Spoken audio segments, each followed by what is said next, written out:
자, 영어 독해 연습 3강 타입1 한번 시작하도록 하겠습니다. 자, 일반화라고 하는 건요, 고정관념과 비슷하대요. 고정관념. 일반화? 어떤 거, 이렇게 세세한 구체적 상황이 아니라 말 그대로 커다란 변을 얘기하고 있는 거죠. 이런 일반화라고 하는 건 고정관념과 비슷하다고 합니다. 특히 고정관념 속에서 이런 게 존재하고 있대요.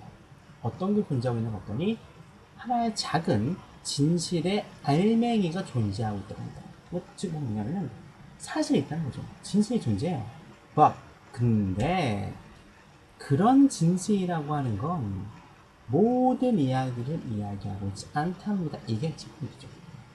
일반화는 고정관념과 비슷한데, 고정관념을 보면은 이게 어떤 진실을 이야기하고 있는 것 같지만 전체적인 이야기를 하고 있지 않다라고 한 거죠.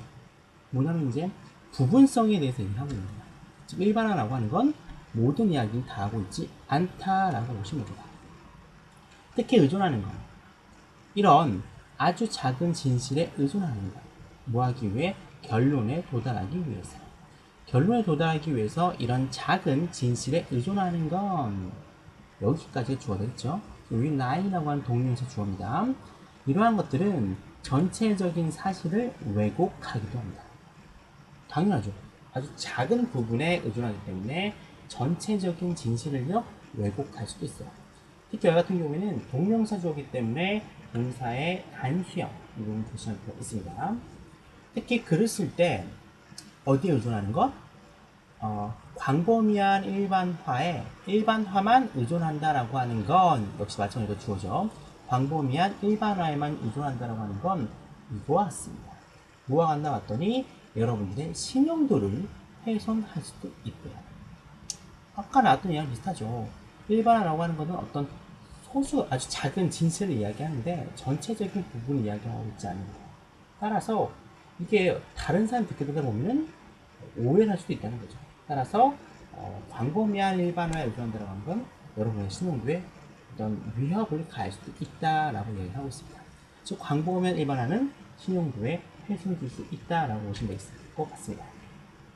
자, 근데 사실 충분히 이상하게도 일반화라고 하는 건 필요한 출발점이란 거예요. 앞에까지는 일반화는 굉장히 단점이 있다라고 얘기를 했는데 이 일반화라고 하는 건 필요하대요. 어떤 이야기를 할 때 필요한 포인트라고 하고 있습니다.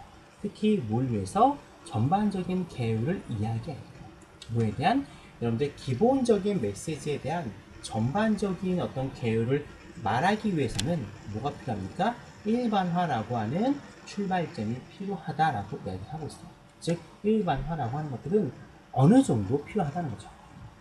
예를 들자면 이런 말들이 있어요. 명사 뒤에 대쓰는 수식이 되어 있죠. 어떤 말인가 봤더니 사업이 굉장히 좋아지고 있다라고 하는 어떤 징후가 보인다고 한대요. 입니다. 자, 그런데 이러한 말에 있어서의 굉장히 어려운 포인트라고 하는 건 바로 뭔가 봤더니 추가하는 거예요.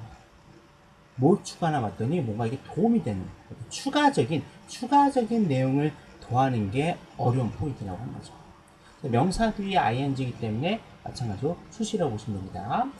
어떤 구체적인 내용인가 봤더니 숫자와 관련된 데이터로 구성되어 있는 어떤 구체적인 내용들이에요. 예를 들어 어떤 숫자인가 봤더니 최근에 판매 지표 같은 구체적인 숫자, 그리고 소비자 판매 경향과 같은 조사들, 소비자 판매 경향에 대한 조사들, 그리고 사실에 기반을 둔 추가적이거나 되살아나는 관심들, 뭐에 관한? 여러분의 회사의 상품이라든가 서비스에 대해서 이전까지는 반응이 없었는데 슬슬 이제 반응이 오기 시작하는 거예요.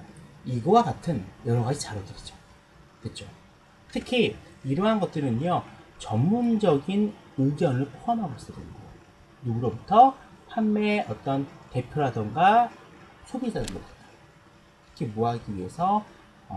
판매라던가 생산 데이터를 서포트하기 위해서, 돕기 위해서 어떤 판매 대리인이라던가 어떤 소비자들로부터 전문적인 어떤 의견을 포함한 이런 구체적인 어떤 서포팅 팩트가 필요하다라고 이야기하고 있습니다.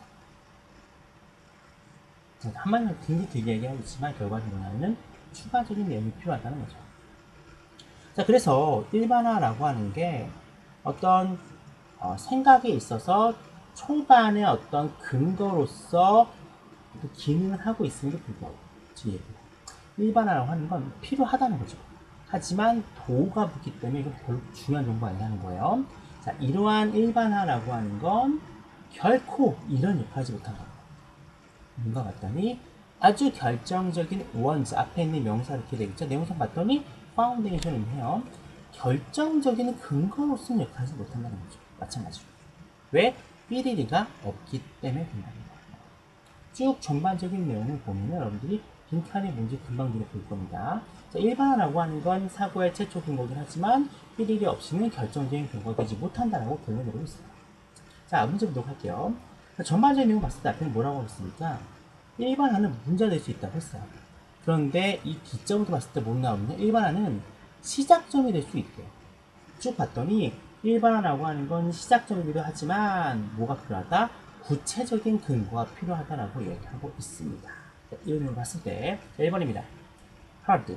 굉장히 단단하면서도 뭔가를 이렇게 서포팅해주는, 뭔가 이렇게 도움을 해주는, 뭔가 이렇게 구체적인 뒷받침해주는 증거들. 여기서 좀 구체적인 설명이 필요하기 때문에 이거 가능하고요. 두 번째입니다. 어떤 메시지를 전달하는 거. 메시지 전달 언급된 적이 없어요. 세 번째입니다. 조건 없는 자기 어떤 자신감, 근거 없는 자신감 언급된 적이 없습니다. 그 다음에 명확한 비판을 공개적으로 받아들이는 것 언급된 적이 없죠. 그 다음에 불필요하면서도 관계없는 정보들, 이런 것도 알 필요가 없겠죠. 따라서 어떤 구체적인 설명에 해당되는 1번 Hard Supporting Evidence가 정답이 되겠습니다. 주제입니다. 자, 이 글은요, 구체적인 근거가 필요하다고 얘기를 하고 있어요. 일반화라고 하는 건 출발점이긴 하지만 왜곡이 발생될 수 있기 때문에 구체적인 근거가 필요하다라고 얘기하고 있습니다. 전반적으로 좀 보시면 이래요. 일반화라고 하는 건 고정관념과 같다라고 얘기를 하고 있습니다. 어떤 점에 있어서 전체를 말하지 않는다는 점에 있어서는 같고요. 더군다나 이런 광범위한 일반화하게 된다면 여러분들의 신뢰성에 훼손이 될 수 있다고 하고 있습니다. 하지만 이런 일반화는 우리가 뭔가 이야기를 할 때 꼭 필요한 출발점을 하는 거예요. 이럼에도 불구하고 뒷받침하는 근거가 반드시 필요하다라고 결론을 내리고 있습니다. 자, 이 지문의 이제 마지막 포인트 꼭 찍어주도록 할게요. 이 지문은 파란색 보시면 아시겠지만 어법성이 나름 있습니다. 왜냐하면 동명사 주어가 나오기 때문에 그런데 이걸 제외하고는 굳이 뭐 이 지문을 가지고 어법 문제 내기에는 좀 뭔가 있어요. 그 다음에 이제 보라색의 어휘, 비슷하다, 뭐 전체적인 이야기를 한다더라, 회수를 한다더라, 뭐 결정적인 이야기가 있다더라, 충분히 어휘 문제 낼 수 있습니다. 그리고 글의 순서, rely 부분과 또 challenge 부분과 마지막 so although 부분, 내용상 같은 마찬가지로 크게 네 부분이 보이지기 때문에 글의 순서로도 여러분들이 꼭 봐주셔야 될 질문이라고 말할 수가 있겠습니다.